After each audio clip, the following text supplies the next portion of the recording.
Hello everyone, welcome to Yasmin's Learning Corner. আজি ভিডিঅ'ত আমি পঢ়িম ক্লাছ 8ৰ সায়েন্স বুকৰ চেপ্টাৰ 13 শব্দ। শব্দ মানে কি হয়? শব্দ আমাৰ কাৰণে বহুত গুৰুত্বপূৰ্ণ হয়। শব্দৰ সহায়ত আমি কথা ক'ব পাৰোঁ। আমাৰ যিটো মনৰ ভাৱ, সেই মনৰ ভাৱ এজন ব্যক্তিৰ পৰা আন এজন ব্যক্তিলৈকে যায় কিহৰ দ্বাৰা? শব্দৰ দ্বাৰা। এই যিটো শব্দ আছে, শব্দ কেনেকৈ উৎপন্ন হয়? সাপোজ ধৰি লোৱা ইয়াতে এটা বেল আছে। বেল, মন্দিৰৰ বেল বা তোমালোকে স্কুলত বেল দেখিছা, ঠিক তেনেকুৱা এটা বেল আছে। এইটো বেল যেতিয়া মাৰি দিয়া হয়, ইয়াৰ পৰা যি শব্দ ওলায়, সেই শব্দ ইয়াতে সাপোজ মানুহ আছে এজন, সেই মানুহজনৰ কাণলৈকে শুনা পায় যে এইটো বেলৰ শব্দ বুলি মানুহজনে গম পায়। গতিকে সেই শব্দটো যে আছে, শব্দটো কেনেকৈ উৎপন্ন হয় আৰু কেনেকৈ এই ব্যক্তিজনলৈকে সেই শব্দ গৈ পায়। যেতিয়া ইয়াতে বেলটো মাৰি দিয়া হয়, মাৰি দিয়াৰ লগে লগে এই বেলত কি হয়? কম্পন হয়। বেলটো কঁপিবলৈ ধৰে। যেতিয়া বেলটো কঁপিবলৈ ধৰে, এই বেলৰ চাৰিওপিনে কি আছে? বতাহ আছে, হয়নে? বতাহৰ অণু আছে বেলৰ চাৰিওপিনে। গতিকে যেতিয়া বেলটো কঁপিবলৈ ধৰে, ইয়াৰ চাৰিওপিনে যিবোৰ বতাহ আছে, সেই বতাহসমূহ কঁপিবলৈ ধৰে আৰু সেই বতাহৰ কাৰণে তাৰ চাৰিওপিনে যিবোৰ বতাহ আছে, সেই বতাহবোৰো কঁপিবলৈ ধৰে। এনেকৈ কি হয়? ইয়াতে যিমান বতাহ আছে, যিমান বতাহৰ তৰফ আছে, গোটেই বতাহৰ তৰফ কঁপিবলৈ ধৰে। কঁপি কঁপি গৈ পেলাই মানুহজনৰ যি কাণৰ পৰ্দা আছে, কাণৰ পৰ্দাত গৈ পেলাই হিট কৰে। হিট কৰাৰ পিছত কি হয়? এটা ছিগনেল মানুহজনৰ ব্ৰেইনত যায় আৰু মানুহজনে তেতিয়া শব্দটো শুনা পায়। বুজি পাইছানে? এতিয়া এই যে কম্পন যে হয়, কম্পন কেতিয়াবা দেখিবলৈ পোৱা যায় আৰু কেতিয়াবা কম্পন দেখা পোৱা নাযায়। যদিও দেখা পোৱা নাযায়, তথাপি কম্পন হয় আৰু সেই কম্পনৰ কাৰণেই শব্দ উৎপন্ন হয়। যেতিয়া আমি লাউড স্পিকাৰৰ পৰা যেতিয়া আমি চাউণ্ড শুনো, হয়নে? লাউড স্পিকাৰৰ পৰা বহুত লাউড আমি শব্দ শুনিবলৈ পাওঁ। তেতিয়া কি হয়? লাউড স্পিকাৰত এটা কোণ থাকে। লাউড স্পিকাৰত মাজত একেবাৰে এনেকুৱা যে লাউড স্পিকাৰৰ মাজত এনেকুৱা থাকে, তাতে এটা কোণ থাকে। যেতিয়া আমি ইয়াক অন কৰি দিওঁ, অন কৰি দিয়াৰ লগে লগে এই যিটো কোণ আছে, কোণটো কঁপিবলৈ আৰম্ভ কৰে। যেতিয়া কোণটো কঁপে, তেতিয়া সেই কোণৰ চাৰিওপিনে যিবোৰ বতাহৰ কণিকা আছে, বায়ুৰ কণিকা আছে, সেই বায়ুৰ কণিকাবোৰ কঁপিবলৈ ধৰে। তাৰপিছত তাৰ ওচৰত থকা বায়ুৰ কণিকাবোৰ কঁপিবলৈ ধৰে। এনেকৈ কঁপি কঁপি বতাহ কঁপি কঁপি গৈ পেলাই তাত ওচৰে পাজৰে যিবোৰ মানুহ থাকে, মানুহৰ কাণৰ পৰ্দাখনত গৈ পেলাই হিট কৰে, যাৰ কাৰণে কাণৰ পৰ্দাটো কঁপি উঠে আৰু মানুহবোৰে শুনা পায়। বা যেতিয়া আমি কথা কওঁ, এতিয়া মই কথা কৈ আছোঁ, তোমালোকে শুনি আছা, ৰাইট? কথা কৈ থকা সময়ত কি হয়? আমাৰ যিটো জিভা আছে, আমাৰ জিভা, তাৰপিছত আমাৰ ওঠ, আমাৰ মুখ, আমাৰ ডিঙি, এইবোৰত কি হয়? কঁপন হয়। আৰু সেই কঁপনৰ ফলত ওচৰে পাজৰে যিবোৰ বায়ুৰ কণিকা থাকে, বায়ুৰ অণু থাকে, সেইবোৰত গৈ পেলাই কম্পন হয়। কম্পন হোৱাৰ পিছত সেয়া গৈ পেলাই তোমালোকৰ যি কাণৰ পৰ্দা আছে, তাতে গৈ হিট কৰে আৰু সেইটো শব্দ তোমালোকে শুনা পোৱা। শব্দ যিটো আছে, শব্দ কিহৰ কাৰণে উৎপত্তি হয়? শব্দ কম্পনৰ কাৰণে উৎপত্তি হয়। কম্পনৰ কাৰণে শব্দ উৎপত্তি হয় আৰু সেই শব্দ এজন ব্যক্তিৰ পৰা আন এজন ব্যক্তিলৈকে যাব পাৰে। এটা এক্সপেৰিমেণ্ট কৰি চাব পাৰা শব্দ শুনাৰ কাৰণে। মেথছ বক্স যে থাকে, সেই মেথছ বক্স এটা লোৱা, লৈ পেলাই তাতে কি কৰা? তোমালোকে ৰবৰ দি পেলাই মাজত এনেকৈ ৰবৰ বেণ্ডৰ সৈতে এনেকৈ বান্ধি দিয়া। বান্ধি দিয়াৰ পিছত এই যিটো ৰবৰ আছে, ইয়াক প্লাগ কৰা, তাৰমানে টানি পেলাই আকৌ এৰি দিয়া। চাবা ইয়াতে কি শুনা পাবা? তোমালোকে এইটো কঁপি থকা দেখিবলৈ পাবা আৰু তাৰ লগে লগে এটা শব্দ শুনিবলৈ পাবা। কাৰণ কি হৈছে? এই যিটো ৰবৰ আছে, ৰবৰটোৰ কম্পন হৈছে, ৰবৰটোৰ ভাইব্ৰেশ্যন হৈছে। ভাইব্ৰেশ্যন হোৱাৰ কাৰণে ওচৰৰ বায়ুত ভাইব্ৰেশ্যন হৈছে আৰু সেইটো ভাইব্ৰেশ্যন আমাৰ কাণৰ পৰ্দাত আহিছে আৰু আমি শুনা পাইছোঁ। সো এনেকুৱা বহুত কেছ আছে য'ত কি হয় কম্পন হয় কিন্তু সেই কম্পন আমি দেখা নাপাওঁ কিন্তু আমি শব্দটো শুনিবলৈ পাওঁ। তাৰ কাৰণে তুমি কি ল'ব পাৰা, এনেকুৱা ধৰণৰ এটা বটল লোৱা। বটলটো মই হেলনীয়াকৈ ৰাখিছোঁ, তাৰমানে এইটো এটা এনেকুৱা ধৰণৰ বটল যিটো মই হেলনীয়াকৈ ৰাখিছোঁ। চিলিণ্ড্ৰিকেল চুঙাকৃতিৰ এটা বটল লোৱা। বটলৰ এটা মূৰ ৰবৰৰ সৈতে বান্ধি দিয়া আৰু ইয়াতে এটা লোৱা আইনাৰ টুকুৰা, কাঁচৰ টুকুৰা বা আইনা এটাৰ টুকুৰা ইয়াৰ ওচৰত লোৱা। আইনাৰ টুকুৰা, এইটো হৈছে কি ৰবৰ, বেলুনৰ ৰবৰ ল'ব পাৰা।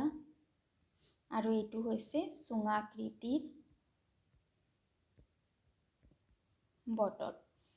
ঠিক আছে, এতিয়া তুমি কি কৰা, ইয়াতে এটা ৱালৰ ওচৰত এইটো ছেটআপ যিটো তুমি বনাইছা সেইটো এটা ৱালৰ ওচৰত লৈ যোৱা। এইটো এটা ৱাল। এতিয়া ৱালৰ ওপৰত এটা টৰ্চ লাইট এনেকৈ অন কৰি ৰাখা আৰু টৰ্চৰ যিটো পোহৰ আছে সেইটো যাতে আইনাত আহি পৰে এনেকৈ তুমি ইয়াক ৰাখা। ৰখাৰ পিছত চাবা এটা ইয়াৰ প্ৰতিবিম্ব ইয়াত ৱালত আহি পেলাই পৰিব, ৰাইট। এতিয়া তুমি ইয়াতে গৈ পেলাই তুমি সাউন্ড কৰা, বহুত লাউড সাউন্ড কৰা। চাবা এই যিটো প্ৰতিবিম্ব আছে সেইটো কঁপিবলৈ ষ্টাৰ্ট কৰিব। কিহৰ কাৰণে কঁপিব? কাৰণ চাৰিওফালৰ বায়ু কঁপি আছে, কিন্তু তুমি ইয়াতে বা আইনাটোত কোনো ধৰণৰ কঁপন দেখিবলৈ নাপাবা, কিন্তু তুমি গম পাবা কাৰণ ইয়াতে যিটো প্ৰতিবিম্ব সৃষ্টি হৈছে সেইটো প্ৰতিবিম্ব নাচিবলৈ ষ্টাৰ্ট কৰিব। বুজি পাইছানে? সো যেতিয়া সেই প্ৰতিবিম্ব, সেই পোহৰ লাইটটো নাচিবলৈ আৰম্ভ কৰিব, তাৰমানে কি হৈছে ওচৰৰ বায়ুত কম্পন হৈছে। তাৰপিছত এই বায়ু যে এঠাইৰ পৰা শব্দ যে এজন ব্যক্তিৰ পৰা আন এজন ব্যক্তিয়ে, ইয়াতে এজন ব্যক্তি আছে, সেইজন ব্যক্তিয়ে যদি কথা কয়, ইয়াতে আন এজন ব্যক্তি আছে, সেই ব্যক্তিজনে কথা শুনিব পাৰে। কিহৰ কাৰণে শুনিব পাৰে? মাধ্যমৰ কাৰণে, ৰাইট। আৰু ইয়াতে কি মাধ্যম ব্যৱহাৰ হয়? বায়ু মাধ্যমৰ কাৰণে এজন ব্যক্তিৰ কথা আন এজন ব্যক্তিয়ে শুনিব পাৰে। গতিকে মাধ্যম কি? মাধ্যম হৈছে এনেকুৱা এটা ছাবষ্টেন্স, এনেকুৱা এটা বস্তু যাৰ মাজেৰে শব্দই গতি কৰে। বুজি পাইছানে? যাৰ মাজেৰে শব্দ এটা ঠাইৰ পৰা আন এটা ঠাইলৈকে ট্ৰাভেল কৰিব পাৰে, গতি কৰিব পাৰে। এই যিটো মাধ্যম আছে, মাধ্যম তিনিটা হ'ব পাৰে। কি মাধ্যম হ'ব পাৰে? এটা হৈছে তোমাৰ বায়ু মাধ্যম, যিটো আমি অলৰেডি জানিলোঁ। এটা হৈছে পানী মাধ্যম, পানী, আৰু এটা হৈছে গোটা পদাৰ্থৰ মাধ্যম। এতিয়া বায়ু কেনেকৈ মাধ্যম হয় আমি গম পালোঁ, বায়ুৰ অণুত কম্পন হয়। এতিয়া আমি চাম পানী কেনেকৈ মাধ্যম হয়। ছাপোজ ধৰি লোৱা এইটো এটা পানী আছে, ইয়াতে তুমি যিকোনো এটা টাবত, এটা বলত পানী লৈ পেলাই চাব পাৰা পানী আছে, ইয়াতে দুটা মাছ আছে। এইটো এটা মাছ আৰু এইটো এটা মাছ। এতিয়া এইটো মাছে যি শব্দ কৰিব পানীত, সেইটো শব্দ এই মাছটোৱে শুনা পাব। কিহৰ মাধ্যমেৰে শুনা পাব?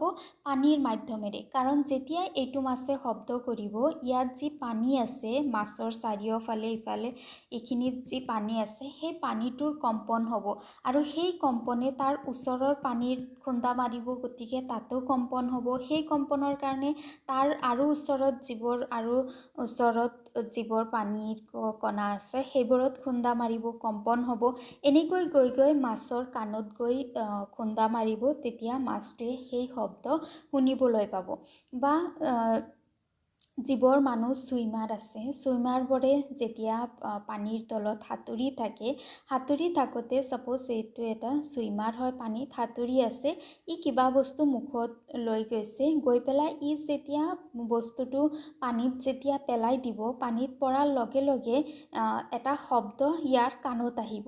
গতিকে ইয়াতেতো বায়ু নাই, সেই শব্দ কেনেকৈ আহিলে? ইয়াত যিবোৰ পানী আছে, পানীৰ কণিকাসমূহৰ কম্পন হ'ল। কম্পন হোৱাৰ ফলত কি হ'ল? সেই শব্দ ব্যক্তিজনৰ কাণত গ'ল আৰু ব্যক্তিজনে শুনা পালে। চ' ইয়াতে আমি চালোঁ যে পানী কেনেকৈ মাধ্যম হয়। এতিয়া হ'ল গোটা পদাৰ্থৰ মাজেৰে কেনেকৈ শব্দ পাৰ হৈ যায়। চ' তোমালোকৰ স্কুলৰ ডেস্কত তোমালোকে এইটো কৰি চাব পাৰা। ছাপ'জ এইটো ডেস্ক হয়, ইয়াতে তুমি ডেস্কত কাণ লগাই আছা আৰু ইয়াতে তোমাৰ ফ্ৰেণ্ডে ইয়াতে কি কৰি আছে, ডেস্কত নক কৰি আছে। তুমি চাবা সেই নকৰ শব্দ তোমাৰ কাণত আহি পৰিব। এইটো টেবুলৰ মাজেৰে গৈ পেলাই তোমাৰ কাণত তুমি সেইটো শব্দ শুনিবলৈ পাবা। বা তুমি কি কৰিব পাৰা, গ্লাছ যেনেকুৱা প্লাষ্টিকৰ গ্লাছ যিবোৰ থাকে, তাতে চাগে তোমালোকে এইটো কৰি চাইছা। প্লাষ্টিকৰ এনেকুৱা গ্লাছ লোৱা, ইয়াতে এজন ব্যক্তি আছে আৰু আন এটা গ্লাছ আছে, ইয়াতে এজন ব্যক্তি আছে। দুজন ব্যক্তি দুটা গ্লাছৰ ওচৰত আছে। এতিয়া এই ব্যক্তিজনে যদি ইয়াতে ফুচফুচ কৰি কিবা কথা কয়, সেই শব্দ কি হ'ব, এই ব্যক্তিজনৰ কাণত যাব। এইটো কিহৰ দ্বাৰা যায়, এই গিলাচৰ মাজেৰে, গিলাচটো যে কানেক্ট কৰা হৈছে, গোটা পদাৰ্থ যি বস্তুৰে তুমি কানেক্ট কৰিছা, সেইটোৰ মাজেৰে আন এজন ব্যক্তিলৈকে গৈছে। গতিকে শব্দ তিনিটা মাধ্যমৰ মাজেৰে ট্ৰাভেল কৰিব পাৰে, গোটা, জুলীয়া আৰু গেছীয়া পদাৰ্থৰ মাজেৰে। কিন্তু শব্দ কেতিয়াও এই তিনিটা মাধ্যম নহ'লে শব্দ কেতিয়াও ট্ৰাভেল কৰিব নোৱাৰে। তাৰমানে ভেকিউমত বা মহাকাশত কেতিয়াও শব্দ ট্ৰাভেল কৰিব নোৱাৰে।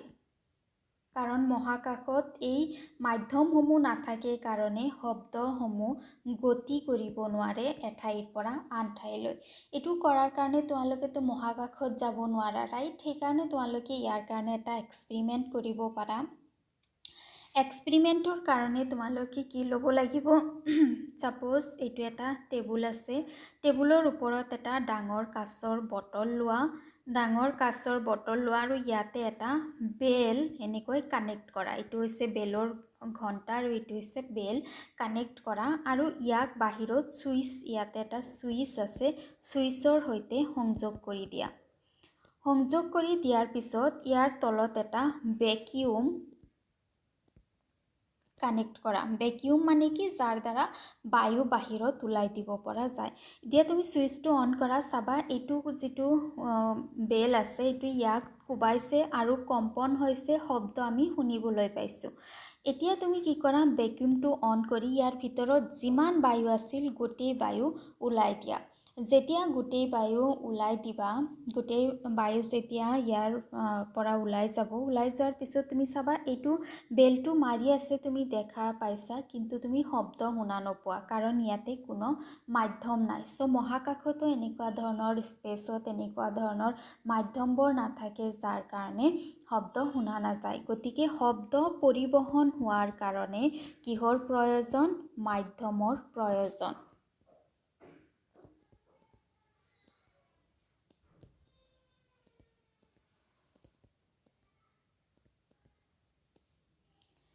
মাধ্যমৰ প্ৰয়োজন। এতিয়া শব্দ কি হয়, শব্দ এটা শক্তি হয়। আমি বেলেগ যিবোৰ শক্তিৰ বিষয়ে পঢ়িছোঁ, পোহৰ শক্তি হওক বা যিকোনো ধৰণৰ শক্তিৰ বিষয়ে যেতিয়া আমি পঢ়িছোঁ, তেতিয়া আমি কৈছোঁ যে শক্তি কেতিয়াও সৃষ্টি কৰিব নোৱাৰি বা শক্তি কেতিয়াও ধ্বংস কৰিব নোৱাৰি। আমি জাষ্ট শক্তিৰ যিটো ৰূপ হয়, শক্তিৰ ৰূপ আমি পৰিৱৰ্তন কৰিব পাৰোঁ। এই ক্ষেত্ৰত চোৱা, যেতিয়া লাউড স্পীকাৰ এটা অন কৰা হয়, লাউড স্পীকাৰ অন কৰাৰ লগে লগে লাউড স্পীকাৰটো কি হয়, ইলেক্ট্ৰিচিটিৰ দ্বাৰা অন হয়। চ' অন কৰাৰ লগে লগে ইয়াতে কি থাকে, বৈদ্যুতিক শক্তি থাকে। আৰু সেই শব্দ যেতিয়া আমি ইয়াৰ শব্দ শুনিবলৈ পাওঁ, তেতিয়া এই বৈদ্যুতিক শক্তি শব্দ শক্তিলৈকে ৰূপান্তৰিত হয়, যাৰ কাৰণে আমি সেই শব্দ শুনা পাওঁ।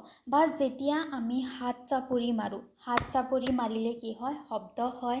আৰু এইটো শব্দ কি হয় যে আমি যেতিয়া খাদ্য খাওঁ, খাদ্য খালে আমাৰ শৰীৰত ৰাসায়নিক শক্তি